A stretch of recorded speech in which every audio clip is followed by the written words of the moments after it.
Hello, welcome to Vishnu IAS academy. Group 1, group 2 aspirants ఎవరైతే ఉన్నారో, so చాలామంది ఆస్పిరెంట్స్ సార్ సబ్జెక్ట్కి సంబంధించినటువంటి మోస్ట్ ఇంపార్టెంట్ ఎంసీక్యూస్ డిస్కస్ చేయండి ఒక పర్టికులర్ సబ్జెక్ట్ నుంచి అని రిక్వెస్ట్ చేయడం జరిగింది. As part of this Vishnu IAS academy brought you this particular video. So దీంట్లో మనకి ఇండియన్ హిస్టరీకి సంబంధించినటువంటి మోస్ట్ ఇంపార్టెంట్ ఎంసీక్యూస్ అనేటువంటివి క్లియర్ కట్గా స్టేట్మెంట్ వైజ్ డిస్కస్ చేయడం జరుగుతుంది అండ్ క్లియర్ అనాలిసిస్ అనేటువంటిది కూడా ఇవ్వడం జరుగుతుంది. ఎందుకు కరెక్ట్, ఎందుకు రాంగ్, ఏ స్టేట్మెంట్ ఎలా సెలెక్ట్ చేసుకోవాలి, అసలు ఎంసీక్యూస్ అనేటువంటి ఏ విధంగా మనము ఆన్సర్ చేయాలి.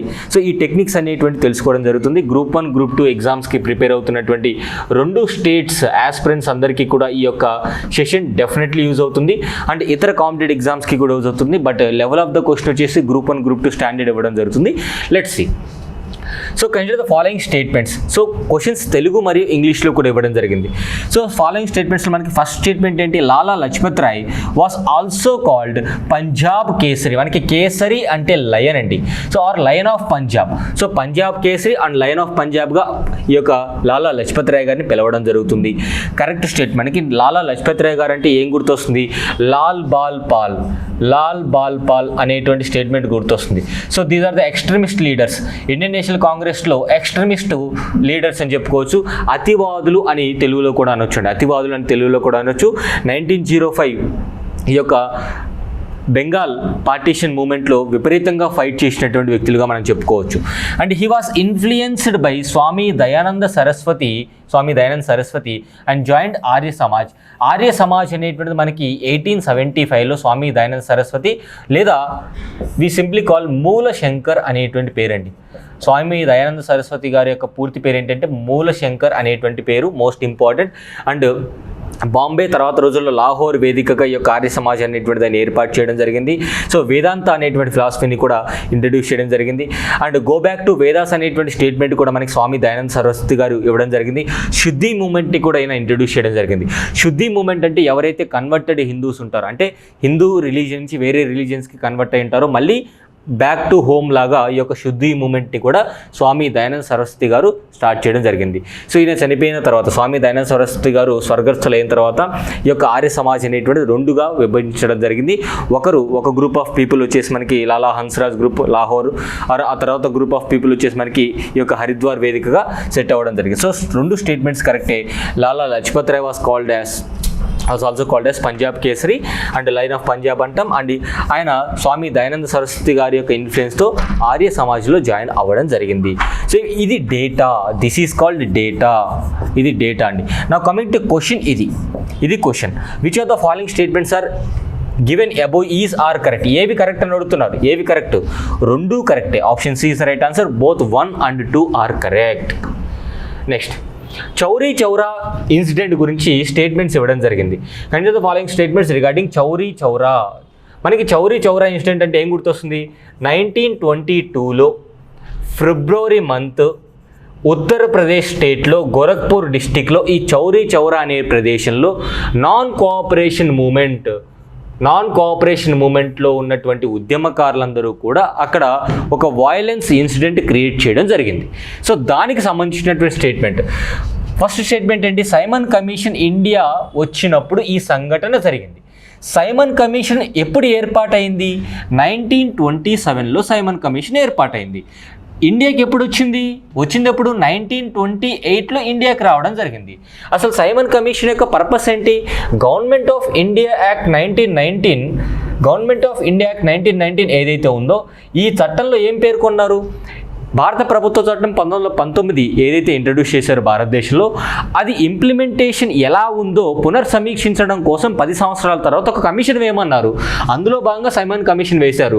సైమన్ కమిషన్లో ఉన్నటువంటి 7 మంది సభ్యులు కూడా కేవలం బ్రిటిషర్స్ అవ్వడం, భారతీయులు లేకపోవడం వల్ల 1928లో భారతదేశానికి వచ్చినప్పుడు ఈ Simon commission go back Simon commission go back అనేటువంటి నినాదాలతో భారతదేశం మొత్తం కూడా ఉద్యమించడం జరిగింది. కానీ చౌరీ చౌరా ఎప్పుడు జరిగింది? 1922లో జరిగింది. సో 1927లో అంటే తర్వాత వచ్చేటువంటి సైమన్ కమిషన్కి ముందు జరిగినటువంటి చౌరీ చౌరా ఇన్సిడెంట్కి సంబంధం లేదు. అంటే స్టేట్మెంట్ 1 అనేది రాంగ్. ఈ సంఘటన అంటే చౌరీ చౌరా సంఘటన తర్వాత మహాత్మా గాంధీజీ శాసనోల్లంఘన ఉద్యమాన్ని విరమించాడు. శాసనోల్లంఘన ఉద్యమం అంటే సివిల్ డిజోబీడియంట్ మూమెంట్. ఏం చేశారు? మహాత్మా గాంధీజీ కాల్డ్ ఆఫ్ అంటే రద్దు చేశారు. సివిల్ డిసోబీడియెంట్ మూవ్మెంట్ రద్దు చేశారు. అసలు సివిల్ డిసోబీడియెంట్ మూవ్మెంట్ ఎప్పుడు స్టార్ట్ అయింది? 1930s స్టార్ట్ అయింది. 1922లో చౌరీ చౌరా ఇన్సిడెంట్ జరిగింది as part of non cooperation movement. అంటే ఈ స్టేట్మెంట్ కూడా రాంగే. రెండు స్టేట్మెంట్స్ కూడా రాంగే. How many statements are not correct అంటే ఎన్ని స్టేట్మెంట్స్ రాంగ్? అక్కడ రెండు రాంగే. అంటే బోత్ 1 and 2. ఇక్కడ కన్ఫ్యూజ్ అవ్వద్దు సార్, రెండు కరెక్ట్ కాదు అన్నప్పుడు బోత్ 1 and 2 ఎందుకు రాస్తున్నారు? నైదర్ 1 or 2 రాయాలి కదా. యాక్చువల్గా నాట్ కరెక్ట్ అంటే ఏంటి? ఒకటోది రాంగే, రెండోది రాంగే. ఇక్కడ ఏమడుగుతున్నారు? రాంగ్ స్టేట్మెంట్స్ ఎన్ని ఉన్నాయి? ఒకటోది రాంగే, రెండోది రాంగే. So that is option C. That is the question అండి. ఇది డేటా, ఇది క్వశ్చన్, ఇవి ఆప్షన్స్. So both 1 and 2. ఎందుకంటే చౌరీ చౌరా ఇన్సిడెంట్ అనేటువంటిది నాన్ కోఆపరేషన్ మూవ్మెంట్లో భాగంగా అవ్వడం జరిగింది. సో నాన్ కోఆపరేషన్ మూవ్మెంట్లో భాగంగా అయినటువంటి చౌరీ చౌరా ఇన్సిడెంట్ ఫిబ్రవరిలో జరిగింది. ఇది జరిగిన తర్వాత పోలీస్ స్టేషన్ తగలబెట్టి పోలీసులు చనిపోయిన తర్వాత మహాత్మా గాంధీజీ గారు నాన్ కోఆపరేషన్ మూవ్మెంట్ని సస్పెండ్ చేయడం జరిగింది, వెనక్కి తీసుకోవడం జరిగింది. అంటే వెనక్కి తీసుకున్నటువంటిది ఏంటి? ఇక్కడ సివిల్ డిసోబీడియెంట్ మూవ్మెంట్ కాదు, నాన్ కోఆపరేషన్ మూవ్మెంట్ని ఈ యొక్క సంఘటన జరిగిన తర్వాత వెనక్కి తీసుకోవడం జరిగింది. నాన్ కోఆపరేషన్ మూవ్మెంట్ ఎప్పుడు స్టార్ట్ చేశారు? August 1st 1920లో స్టార్ట్ చేయడం జరిగింది. August 1st 1920లో స్టార్ట్ చేయడం జరిగింది.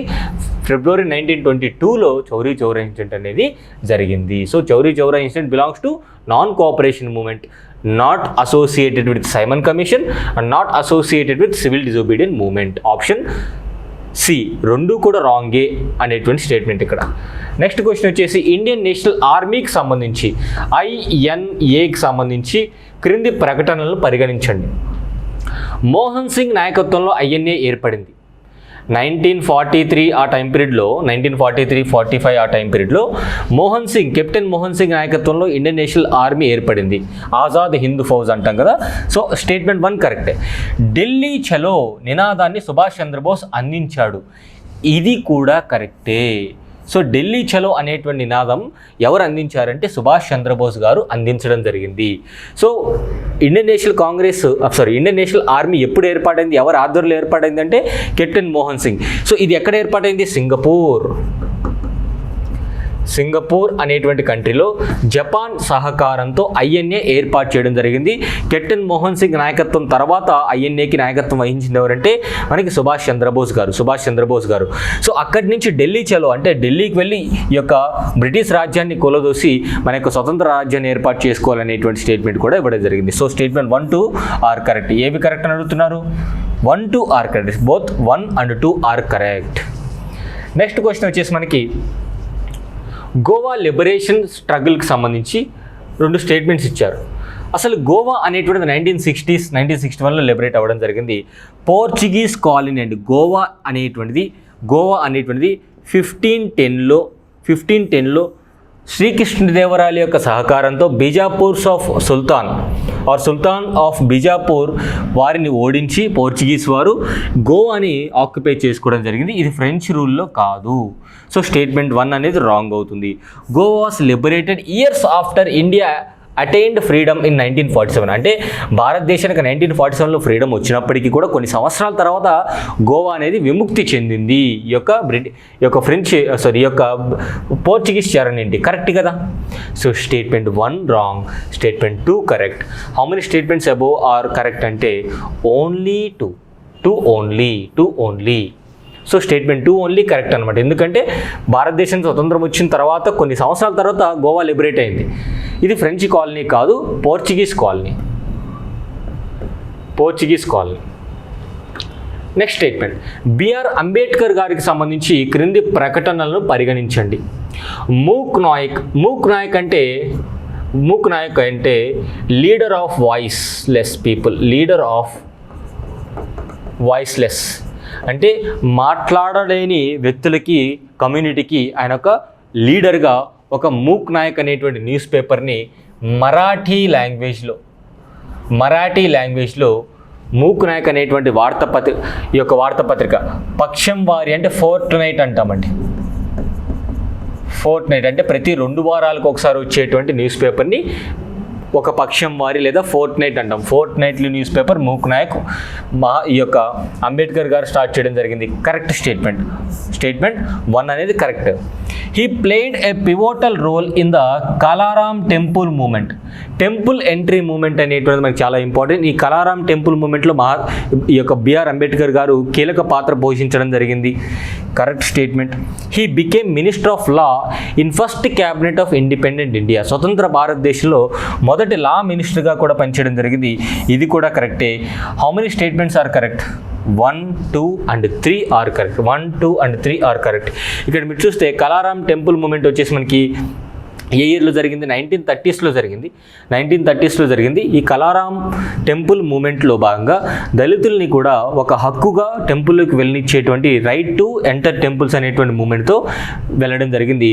సో బీకే దాదాసాహెబ్ గైక్వాడ్ నేతృత్వం ప్లస్ డాక్టర్ బిఆర్ అంబేద్కర్ గారు ఇద్దరు కూడా ఈ యొక్క ఉద్యమాన్ని లీడ్ చేయడం జరిగింది. So entry movement formed in a pivotal role. Next 1857 తిరుగుబాటు వైఫల్యానికి కారణం ఏంటి? 1857 రివోల్ట్ ఫెయిల్యూర్ అవ్వడానికి కారణం ఏంటి? చాలా కారణాలు. సరిగా లీడర్షిప్ లేకపోవడం, ఇంటలెక్చువల్ సపోర్ట్ లేకపోవడం, పెద్ద పెద్ద రాజ్యాలు సహకరించకపోవడం, ఇవన్నీ కూడా. సో చూద్దాం. First statement, large princely states did not పెద్ద పెద్ద రాజ్యాలు అనేవి ఈ యొక్క ఉద్యమంలో, ఈ యొక్క మూమెంట్లో, రెబల్లో జాయిన్ అవ్వలేదు. ఉదాహరణకి Nizams of Hyderabad, Scindias of Gwalior. So ఇలాంటి రాజ్యాలు అనేటువంటివి బ్రిటిష్కి సహకరించాయి తప్ప ఉద్యమంలో పాల్గొనలేదు. కరెక్టే కదా? The large princely states did not join the rebellion. Correct statement ఇది. The leaders could not offer effective leadership to the movement as a whole. అంటే ఓవరాల్గా ఈ యొక్క ఉద్యమానికి పూర్తి సహకారం, పూర్తి లీడర్షిప్ అనే నాయకత్వం అనేది వహించలేదు. Correct statement. ఎవరి యొక్క ప్రాబ్లమ్స్ వాళ్ళు ఫేస్ చేశారు తప్ప సమిష్టిగా ఎవరు ఫైట్ చేయలేదు. So the rich merchants, the traders and zamindars of Bengal helped the British to suppress the revolt. అంటే ఈ యొక్క ఉద్యమాన్ని అణిచివేయడం కోసం బ్రిటిషర్స్కి సహకరించారు. ఇంకా చెప్పాలంటే అంటే ఈ యొక్క ఉద్యమాన్ని అణిచివేయడం కోసం బ్రిటిషర్స్ వీరి యొక్క హెల్ప్ తీసుకున్నారు. Correct statement. అంటే వాళ్ళు హెల్ప్ చేశారు. So select the correct answer using the code. So 1, 2, 3 3 కరెక్టే కదా? So option D is the right answer. 1857 revolt మనం ఓడిపోవడానికి రీజన్ ఏంటి? ఇవి మేజర్ రీజన్స్ అనమాట. పెద్ద రాజ్యాలు పార్టిసిపేట్ చేయకపోవడం, ఇంటెలెక్చువల్ సపోర్ట్ లేకపోవడం, రిచ్ మర్చెంట్స్, జమీందార్స్ బ్రిటిషర్స్కి ఇంకా సపోర్ట్ చేశారనమాట. సో ఇక్కడ which of the following is are not the outcome of the revolt of 1857. So 1857 తిరుగుబాటుకి సంబంధించి దాని తర్వాత వచ్చినటువంటి పర్యవసానాల్లో కానిది ఏమిటి? 1857 రివోల్ట్ తర్వాత వచ్చినటువంటి result not the outcome. Result రానిది ఏమిటి? ఏ రిజల్ట్ రాలేదు అంటే the revolt marked the end of East India Company. Yes కరెక్టే. మనకి గవర్నమెంట్ ఆఫ్ ఇండియా యాక్ట్ 1858 ద్వారా కంపెనీ రూల్ అనేటువంటిది ఎండ్ అయిపోయి క్రౌన్ రూల్ అనేటువంటిది స్టార్ట్ అయింది. సో కంపెనీ రూల్ ఎండ్ అయిపోయిందా? ఎండెడ్. ఎస్ కరెక్టే, ఎండ్ అయిపోయింది. ఇక్కడ నాట్ అడుగుతున్నారంటే రాంగ్ స్టేట్మెంట్ ఏదో కనుక్కోవాలి. The governor general office was replaced by the viceroy. కరెక్టే కదా? సో అప్పటి నుంచి గవర్నర్ జనరల్ కమ్ వైస్రాయ్ అంటున్నాం. Doctrine of lapse was abolished. కరెక్టే. ఈ యొక్క రాజ్య సంక్రమణ సిద్ధాంతాన్ని అబాలిష్ చేశాం. The ratio of Indian soldiers to British officers was increased. అంటే ఇండియన్ సోల్జర్స్ని ఇంక్రీజ్ చేశారా? డిక్రీజ్ చేశారు. ఇండియన్ సోల్జర్స్ యొక్క కౌంట్ అనేది డిక్రీజ్ చేశారు. సో ఇంక్రీజ్ చేయలేదు. అంటే స్టేట్మెంట్ డి అనేది రాంగ్ అవుతుంది. సో రాంగ్ స్టేట్మెంట్ కనుగొనమన్నారు. అంటే నాట్ ద అవుట్కమ్. ఏది అవుట్కమ్ కాదు? D is the not outcome. So option D is the right answer. So C రాజగోపాలాచారికి సంబంధించినటువంటి స్టేట్మెంట్స్ ఇక్కడ ఇవ్వడం జరిగింది. సో వాటిలో ఏది correct? He was the first governor general of independent India. యాక్చువల్గా is the last governor general అండి. First governor general కాదు. ఇండిపెండెంట్ ఇండియాకి ఫస్ట్ గవర్నర్ జనరల్ ఎవరంటే మౌంట్ బ్యాటన్ అనేటువంటి వ్యక్తి. So statement 1 out rightly wrong. Statement 1 wrong అంటే A wrong, C wrong, D wrong. So B correct అవుతుంది. So he opposite the launch of quit India movement. Yes, quit India ఉద్యమం 1942లో మహాత్మా గాంధీజీ గారు launch చేసినప్పుడు C Rajagopalachari దీన్ని ఆయన వ్యతిరేకించడం జరిగింది. సో సి రాజగోపాలాచారి గారు వ్యతిరేకించడం జరిగింది. కరెక్టే. He carried out a salt march at Vedaranyam in the Madras presidency. ఈ యొక్క సివిల్ డిసోబీడియన్స్ మూమెంట్ అప్పుడు మద్రాస్ ప్రెసిడెన్సీలో వేదరాణ్యం అనేటువంటి ప్రదేశంలో ఈ యొక్క మూమెంట్ లీడ్ చేశాడు. Correct statement. So option B 2 and 3 only are correct statements. ఒకటోది రాంగ్ అనమాట. Is the last governor general. So Aurobindo ఘోష్కి సంబంధించి స్టేట్మెంట్ ఇక్కడ ఇచ్చారు.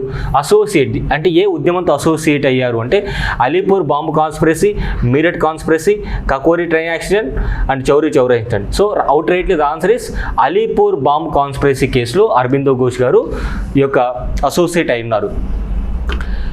అండ్ సి సబ్సిడరీ అలయన్స్కి సంబంధించి మరొక క్వశ్చన్ సబ్సిడరీ అలయన్స్ సంబంధించి కార్న్ వాలిస్ ఇంట్రడ్యూస్ చేశారు. No, it is introduced. Subsidiary alliance అనేది భారతదేశంలో ఇంట్రడ్యూస్ చేసింది ఎవరు? డూప్లెక్స్ అనేటువంటి వ్యక్తి. దాన్ని బాగా యూజ్ చేసింది ఎవరు అంటే వెల్లెస్లీ అనేటువంటి వ్యక్తి. So out rightly one is wrong. You can eliminate A and D eliminate చేసేయచ్చు. The ruler of the allying Indian state was compelled to pay a subsidy. అంటే ఎవరికైతే సైన్యాన్ని ఇస్తున్నామో ఆ రాజు డెఫినెట్గా కొంత డబ్బు పే చేయాలి. Correct statement. And Indian rulers were not free to declare war against any other power. So ఏ రాజ్యంతో కూడా సొంతంగా ఆలోచనలతో యుద్ధం ప్రకటించకూడదు. Correct statements. అంటే 2, 3 అనేటివి కరెక్ట్. 2, 3 అనేటువంటి correct. So 1 is wrong option అండి. ఎందుకంటే 1 అనేటువంటిది ఎవరు ఇంట్రడ్యూస్ చేశారు అంటే డూప్లెక్స్ ఇంట్రడ్యూస్ చేశారు. అండ్ ఎవరు దీన్ని విస్తృత స్థాయిలో తీసుకెళ్లారంటే వెల్లెస్లీ తీసుకెళ్లడం జరిగింది 1798 టైం పీరియడ్లో. So these are the most important questions from Indian history group 1, group 2కి సంబంధించినటువంటి మోస్ట్ ఎక్స్పెక్టెడ్ క్వశ్చన్స్ అని కూడా చెప్పవచ్చు. So if you like this video please to share and thank you so much. Have a nice day.